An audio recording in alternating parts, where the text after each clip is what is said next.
Keeping your business healthy in today's marketplace can be a challenging and overwhelming task. From the threat of litigation inside and outside your organization and the inefficiencies that can rob your bottom line as a result of unproven marketing programs, the deck can be stacked against you. To get ahead of these challenges and stay ahead of your competition, the Bottled Business Sense Show provides practical business solutions that uniquely emphasize key legal principles, management techniques, and marketing strategies to protect and ensure the longevity of your business. You'll learn how to implement marketing and protection principles equal to those used by today's most successful corporations. Join your hosts Bill Bernard, Rick Moscoso, and Steve Smith for some high-energy discussion that will inspire you to take control of your business so it can prosper in today's consistently challenging business environment. Good morning, everyone. I'm Rick Moscoso here on the Bottled Business Sense Show. Today is Tuesday at 10 a.m., our usual time, our usual place. I want to welcome you here to the show. The Bottled Business Sense Show was put together by myself and my two cohorts that I'll introduce here shortly, really to benefit the business owner, to provide some free education to you as far as small business is concerned, and marketing, legal topics, video marketing, and anything small business. So we wanted to provide that service to you, or that information to you for free. Hopefully you'll get some value from it. There's a number of resources that you can go to see previous shows. There's a lot of interesting things that we've talked about in the past in regards to these topics, and you can always go back to the website at bottledbusinesssenseshow.com. You can find us on blogtalkradio.com/Bottled Business Sense Show, and we're all over social media by that name, and Twitter at BBSense. So with that, I want to introduce my two co-hosts this morning, Mr. Bill Bernard and Mr. Steve Smith. How are you guys doing today? Doing wonderful, man. As always, ready to jump in. Yep. Doing great. Thank you, Rick. We're ready to go, and again, like echoing what you said, we're ready to bring our business people listening out there and watching out there the best that we can bring them in business news and protection and prosperity. So, well, hey, Bill, your opinion today is going to be a little suspect because you're over there enjoying that nice balmy weather in Hawaii. Well, somebody's got to do it, Steve. Yeah. I actually, I want to clarify something for the record right now because I get this all the time. I do work over here. I've been here a week already. I have not been to the beach once. The only time I go out of the house is to go to the grocery store, and I go to my office. So that's about it. And no one ever believes that, but I will say that till my dying day. So. That's my story, and I'm sticking to it. That's right. That's another way to put it. Yeah. Well, we have an interesting topic today that I think Steve's going to take the lead on, and why don't you tell us what this is all about today, Steve? All right. Recently, there's been a lot of news. It's depending on where you live, there might be more or less of it, but it really surrounds the whole the movement of legislating minimum wage levels.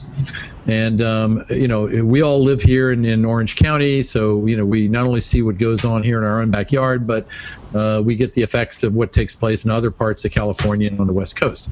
And out here in many cities like LA, San Francisco, Seattle, there's been movements that have actually come to fruition in terms of increasing the minimum wage to things like $15. Some of them are $13, but clearly the government at all levels is getting involved in affecting what it costs businesses to run, to operate. And since we know that depending on the industry you're in, the climate, the market, your business could be very competitive. It could be competitive from a standpoint of what you do versus a whole bunch of other people doing the same thing, or it could be competitive in terms of what it costs you to deliver the product or service you're in business for. Anytime somebody has an effect on increasing your cost of operation, that's something that I think deserves a conversation in terms of helping the business owner figure out how to deal with that. So today's conversation is how do business owners best deal with a legislative edict that says you're now going to be paying more per hour for the people you hire. And so it's a way for business owners then to absorb the cost of minimum wage increases and still have a productive and prosperous business, in other words. Yeah, I mean, you've got to figure out some way or some combination for handling the fact that you may now be paying 8 hours a day, $4 an hour more. You may be paying another $50 a head for every person you have employed on a daily basis. And, if it's a large organization, it may not be as big a struggle. If it's a smaller organization or one that operates on fairly thin margins, it could be a pretty significant cost. And at some point, you don't have the luxury of just saying, oh, gee, well, we're just going to have to absorb it. You may have to make some conscious decisions about how to do business with it. And I think before we get into the substance of it, which we will in a second, I think it's important to note, everyone, that this is not a federal mandate. As you know, the government has passed no law increasing the minimum wage. This is all on a local level. So depending on where you live, it could be higher or lower. So that's important to remember. So what's the first step somebody has to do? Somebody has to analyze in their business, Steve. Let's say we're dealing with a business owner with, let's say, between 1 and 20 employees, or someone with no employees obviously doesn't have this problem. But somebody who has 1 to 15 employees or 20 employees, now the minimum wage has gone up, and what's the first thing they should do in order to analyze and make sure that their business is going to continue to run as smoothly as it was prior to the hike in the wage? I think obviously the first thing that a business needs to do is take a look at the financial impact of that decision. And I would not only look at it in terms of, what it's going to cost you, on your weekly payroll, but you need to take a look at what is going to be the annual impact of operating under an increased cost like that. So you need to know from a dollar standpoint what's going to be coming off your bottom line so you can assess the severity. Mm-hmm, mm-hmm. And you got obviously you got to keep the employees happy. They're all excited. They're getting an increase in their wages, and you're going to basically, I'm assuming you'd have to be under the weather if you didn't have maybe a good accountant or a controller on board to help you ascertain exactly what the numbers are going to crunch out to be. Oh, sure. I mean, look, whether your business is being run by QuickBooks and you've got somebody coming in once a month to tidy up things and make sure checks are issued and, things of that nature, or you've got, someone as part of your administrative team that provides accounting services, you've got to be able to have an accurate projection as to how much more you're going to be paying every week and every month, for the foreseeable future for the cost of having your hourly wages go up. And I think what follows from that quite naturally will be perhaps an evaluation by the employer, the business owner. Hey, my employees, or the majority of them, are at-will employees, meaning they can be terminated anytime. They can leave their job anytime in California, short of any legal problems that we'll get into at a different time. But let's say you're an at-will employee, you've got no civil rights violations pending, nothing like that. Your employer may have to make a decision to let certain people go in order to keep the business prosperous, and that may affect directly how the business is run. So then he's in a real dilemma, isn't he? He or she. Yes, he is. But I think I've got to tell you that when business owners are trying to figure out how to navigate that kind of a cost increase, the vast majority of them are really not looking, to start off by cutting headcount. I think most of them, if they value the people that are working for them, they know they play an important role in the operation of the business. The last thing they really want to do is sit down with somebody and say, look, we got to let you go because it's too expensive to have you. Most of the time, they're going to be looking at other ways to mitigate that cost and try to find out ways that over time they can bleed that cost in without it showing up on the bottom line. What would you recommend as some mitigation factors, for example? Well, the first thing I think you really have to take a look at is, based on all of the people that you have working for you currently, are they in a position to really deliver real maximum value to your organization? One of the things I find routinely, if I'm working with a client, that we have to take a look at maybe their operation, figure out if it's really correctly aligned with what they're trying to do to grow and maintain a profitable business, inevitably what you find is that there's slippage. There's people in there that might be doing things that could be done more efficiently, or they could be doing more of certain things. So sometimes the way out of this is to figure out how to position folks in your employ that can actually help you grow the top line to offset what now has become a bigger expense line.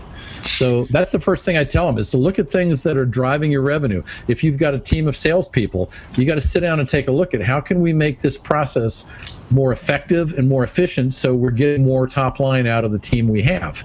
If you've got somebody on staff that's doing your marketing, it may be sitting down and really taking a look at your marketing costs.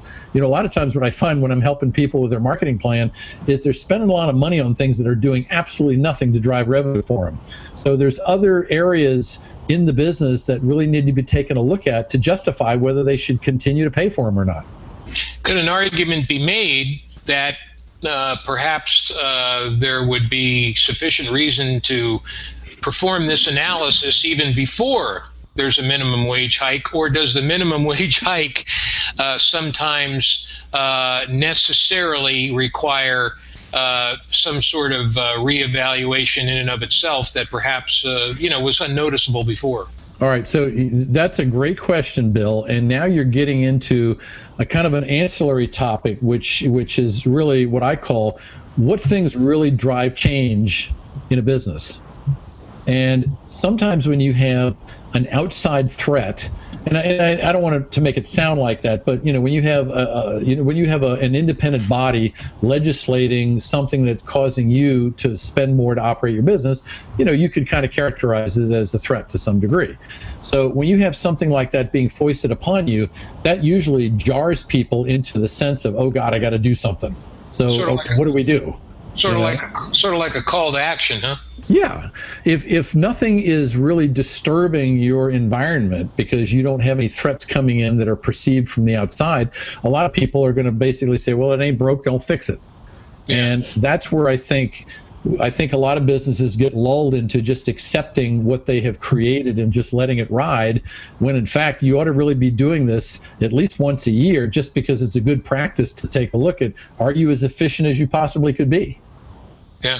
Well, let's use an example, a real life example. Well, not a real life example, but a more practical example. Let's say you're the business owner, Steve. You've got 15 employees, and now the minimum wage is increased. And before the minimum wage increased, you were actually thinking about bringing on a couple more people. Now you've got the decision as to whether to bring them on and absorb even more costs, or just absorb the costs that you're going to have based on the increase in wages that the 15 employees that you now have are going to be paid. So what's the very first step that you would do? Take us through steps 1 through 5 or 1 through 3 or however many there are. What would you do first, and how would you do it? Okay, so in that kind of a situation, if I was planning on bringing on more people because there was an increase in business, or I just saw the need to have more hands on deck, first thing I would really do is I'd go through every department of the operation, and I would start looking at, are we as efficient as we possibly could be? Efficiency boils down to two things. Do you have processes in place that will allow people to increase their own production capacity, do more with the same things that they're working with? Processes are what drive that. And the second thing are systems. Do you have automated systems? Do you have technology? Are you using it most efficiently for the kind of business that you have, so that computer systems can make you more efficient in every aspect of what you're doing? So those are things that you can look at right off the bat to say, okay, I'm recognizing I might need 2 or 3 more people to handle these things, but if I could go back and look at the guts of my business and figure out how to increase certain areas now that maybe aren't running as efficiently as they could be, and implement a little technology in other areas to take up the slack of things I have people doing manually, I might be able to say, gee, I don't really need 3 other people, I only really need 1. Yeah, that's a very good point.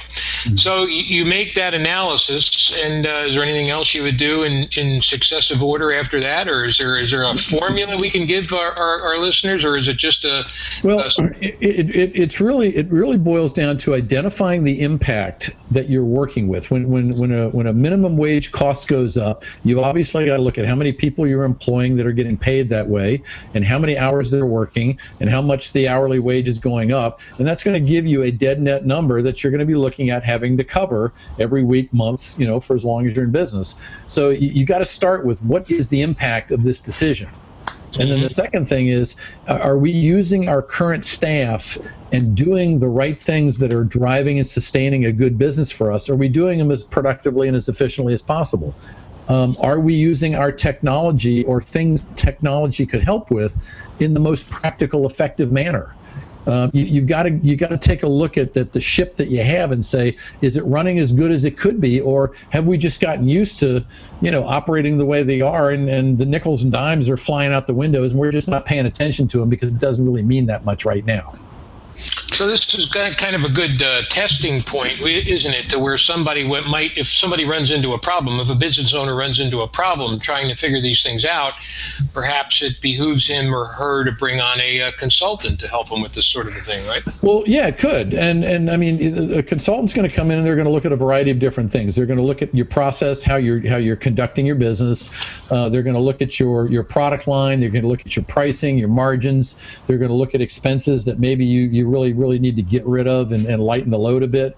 But let's look at another area, which, when you're talking about people in government roles or municipal roles and they legislate things like this, their pat answer to how does a business absorb this, the first thing they tell everybody is, well, just raise your prices, just take that burger from $4.95 to $6. And you'll cover everything you need and everything's fine. Well, that's a nice expedient answer from somebody outside of business who many times has no idea how to run a profitable business. But secondarily, you've got to sit there and say, okay, maybe part of my strategy, after I've gone through and looked at the operation and tuned it up and added technology, and maybe some facet of this is I have to adjust my pricing. And that's what do you do with that? Well, that's a good point you just made. I caught that I heard you say is that sometimes, in order to run your business more profitably and get up to speed, so you can bring on new employees, you may have to have even additional expenditures to buy the equipment that perhaps you don't have prior to bringing on these new employees. Like you very well could. You very well could. But the beauty of doing that is if you pick the right things and you put them in at the right time, it's a capital investment that will pay your business back over a foreseeable period. Not technology, because it usually doesn't last that long before new stuff comes in. But if it's machines that help you run the business, you might be looking at an 8, 10, 12-year lifespan on those things or longer. So sometimes that investment, maybe that's the trigger that initiates you doing that. So you really go ahead, Rick. Yeah. So Steve, I've been quietly observing your conversation here. And I just have a question, and that is this. Our demographic typically that we speak to on the show is usually the small business owner, and whether it's a solopreneur or multiple, a larger company, and obviously the size that you deal with on a day-to-day basis. Where do you see the biggest impact of this discussion of raising the minimum wage? What type of businesses do you think really will feel the impact of that as it pertains to our target market, who we're speaking to? Okay, typically, most of the time, anytime something like this gets legislated, not only does it have a phase-in period where, there's going to be, they're saying, okay, today we made the decision that, all hotel workers and, everybody in the service sector that's getting an hourly wage is now going to be making $15 an hour. However, $15 isn't going to start tomorrow. We're going to start by feathering it in. So at the end of this year, it's going to be 12. The next year, it's going to be $13.50. 3 years into it, you're looking at $15. So a lot of times they do that because they're giving the business an opportunity to kind of move into it on a gradual basis. So the other thing is, a lot of times they might say, all right, look, we're only going to start with companies that have more than 50 employees. and then at some point they'll move it down to 25 and more. And even though that causes a lot of our audience to think, oh, gee, I don't have to worry about it, actually they do. Because here's what happens. If you're a small business and you're competing in an arena where you've got a lot of big business competitors, now what's the first thing that happens? You're going to try to hire somebody for your organization. You're still sitting at $9.50 an hour or $10 an hour, and that person knows they can go to work for a bigger business and get the $13 or $15 an hour. You're going to end up having to raise your cost just to stay competitive. Mm-hmm. Mm-hmm. And the other interesting thing about this, Steve, is that this permeates this whole discussion. Is you're right. Whenever any major statute, take the Affordable Care Act for example, whenever it's enacted, there's a grace period to allow people to adapt to whatever's coming down the pike. You're absolutely right. And a typical example is, when lawyers, every 3 years, they have to sign up at the bar and indicate that they've taken their continuing education. How many wait till the last 2-3 months to do that? You'd be surprised. So business owners need to understand that this is a progression, and they need to study these tools and make sure they're on board. And in fact, may even know their community enough to where they can anticipate this even before it becomes a law. Well, that and the fact that, sometimes you have to look at your own business model. And I get this quite a bit too, where you've got small shops, maybe places that offer printing services, so their whole staff might be no more than 5 or 6 people.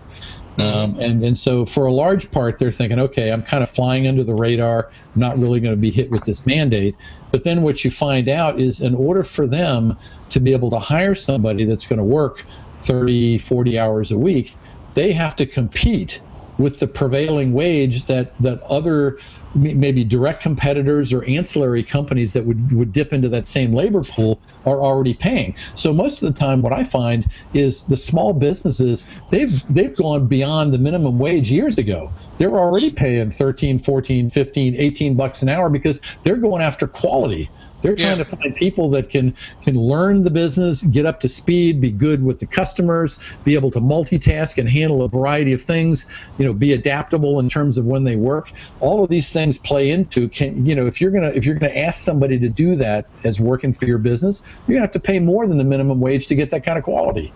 And the key to me seems to be, quite candidly, that the most successful businesses are going to be implementing all of the procedures we've discussed before there's a call to action advising them of a minimum wage. That way they're operating on an even keel all the way through, and they're planning in each stage of the game that their business is going to be successful, and there's bumps along the way, and one of those bumps may be an increase in wages at some point in time. And I'll tell you, one of the industries that struggles with this a bit, it's the franchise industry. You could own a bunch of coffee shops that are franchised, or fast food or things like that. Well, those businesses rely heavily on kind of what I call semi-skilled labor. They're not unskilled. They require some training, but they don't require a college degree or certifications in any kind of specialty. They're just basically back there following the formula that makes the franchise work. And so these people are the ones that are always trying to stay close to whatever the prevailing wage is, because they have to be competitive. They're usually not running on huge healthy margins. They're running on volume. And so part of these minimum wage laws that come up, where it says, you have to have 50 or more employees. Well, the guy that, is down the street that's got a Starbucks, he might think, oh, gee, I've gone under the radar. Well, guess what? The law has a way of finding out that if you, as the owner of the business, own 10 of those, they're going to take all 10, and because it's under a registered business, now you've gone above the 50 by 5. So now you're all of a sudden in that same pot. So now you got to start thinking, okay, how do I run each of my shops with one less person? Or maybe I don't go that way. Maybe I've had a manager for each shop, and now I've got to cut my manager staff and have one manager run 2 shops. So they're gonna think of ways to figure out how to get beyond that, because if you just all of a sudden add another buck to a cup of coffee, it might be the difference between people coming to your place and people going across the street to your competitor and buying coffee at the price they think it's worth it. Right. And one of the final points I wanted to make as well is, you may have a guy who's on the cusp, a guy or gal who's on the cusp in their business, wanting to buy this big portion, depending on the business they have, wanting to buy this large automation purchase. And now they see their opportunity. They say, okay, I'll spend the money on this automation and I won't need to get more employees. I'm able to do now what I've been putting off for a few years. The heck with getting more employees, or the heck with worrying about the minimum wage to the extent that some others do. I'm going to make this big purchase. This is going to help me run my company a lot smoother. Yeah, I mean, look, think about it this way. Think about if you have a business and you're doing well and you've got about 30 employees, and you figure out that by expanding, you can move to the neighboring city, you can buy one of your competitors, turn around, rebrand it, infuse a lot of your process, certainly your product and service, and expand your business through acquisition. Fairly traditional way for a lot of businesses to work. So what if now that expansion takes you from 30 up to 65 employees? Now you've got to sit back and say, okay, I'm going to be incurring more costs that I normally wouldn't expect because I've now breached that minimum. So, it might still make sense to do it, but you got to consider that. You got to figure out, okay, what other costs am I inviting by taking my business up to a certain scale that now doesn't allow me to fly under the radar anymore? Yeah. An interesting business I've never experienced for quite a while. I've never seen an increase in pricing, and I mean, there may have, but I'm pretty sure there hasn't been. You notice how the expansion of In-N-Out burgers, for example, Steve, I've never seen them increase their prices. Well, that's interesting, because if you've ever talked to anybody that works for In-N-Out or owns one of their local franchises, the managers of those places, they compensate them quite well. Mm-hmm. They're quite well compensated. But you also notice if you go into one of those places, they might have up 8, 10, 12 people back there just running around, making the whole thing work. They're highly efficient. They put out a very, very good, consistent quality product. And they've created kind of a cult following in terms of, look, I've had people from the East Coast come out here, and the first thing they say is, I want to go eat an In-N-Out burger, and I take them over there, and they think, well, okay, it was a burger, but it wasn't anything exceptional. Well, guess what? There's a whole host of people out here that would die on the spear before they'd go buy a burger at McDonald's, because they think In-N-Out is just the best thing going. So, and it's going to get better too, because they're adding bacon for the first time to the menu. Oh my God, bacon. So you've got a business that's really done a super job of branding what they do and creating a clear exception. And guess what? In-N-Out Burger, they pay more because they want exceptional people driving that brand customer experience. Yeah, well, I've had people go in there just to buy the T-shirts. Just to buy the. Yeah. So, I mean, they really taken marketing to a new level. They're really a great product and a great company. Well, anyway, this has been very, very interesting. I hope our viewers and listeners have gained gained a perspective on what to do. And I think, again, the thread that seems to run through this is you probably should be doing these things all the time and not wait for the call to action to occur in order to deal with it, in a better way. So any final thoughts, Steve or Rick? Yeah, I mean, just quickly, whether it's this, kind of an increase in minimum wage that's kind of being mandated, for you, or any other disruption in the marketplace that's going to change what you do. The bottom line is keep kind of a strategic mindset. Keep looking forward and constantly looking at the horizon to say, okay, is there something coming that we need to be prepared for, that we need to be starting to work on now? I mean, running a business is a fluid process. If you just stop and run in place, eventually the market or your competition or the customer is just going to run you over. So you have to really kind of think all the time about how to continue to improve and adapt so that you can be at the top of your game. Amen. Well, ladies and gentlemen, I hope you've enjoyed the show today. I want to thank Rick and Steve for bringing this show home, because I think it's important, and I think it's very practical and relevant to what's going on today, especially in your own community. You got to keep an eye on things. Follow the Bottle Business Sense show, because we'll bring you all of the news, including Steve's answering machine. See, somebody's been watching the show. Somebody's watching the show, and they've just decided to call me already. Isn't that amazing? They're calling in, man. So, oh my gosh! So if you're a caller and you're trying to reach Steve and the line is busy, what's another way to get a hold of you, Steve? You know what? Send me an email. If you go on my website, my phone number's on every page. My email's under the contact. Check the site out and kind of see what's there. And if you can't find your answer there, give me a holler. I'll be more than happy to help you through it. The company is Growth Source Coaching, so it's growthsourcecoaching.com. Believe me, I put out a lot of free complimentary stuff because I want people to get some value just from coming to the website. You should come there. You should walk away with something you can use. Yep, and don't forget you can call into the show by calling my number, which is 949-413-6535. It's on during the show consistently, and Rick, I think you have a number they can call as well, right? Why don't you give that out? Yes, 949-667-1182. So, and also, by the way, for our viewers out there, if you are interested in being a guest on the show, please drop us a line at either of those numbers, or you can send us an email at bottledbusinesssenseshow@gmail.com. So with that, until next week, same time, same place, we'll sign off, right, fellas? All right, man. Enjoyed it. Guys. All right. Okay. We'll see you in the next one. Yeah, Take care. Have a good week, everyone. Bye-bye. Bye-bye now.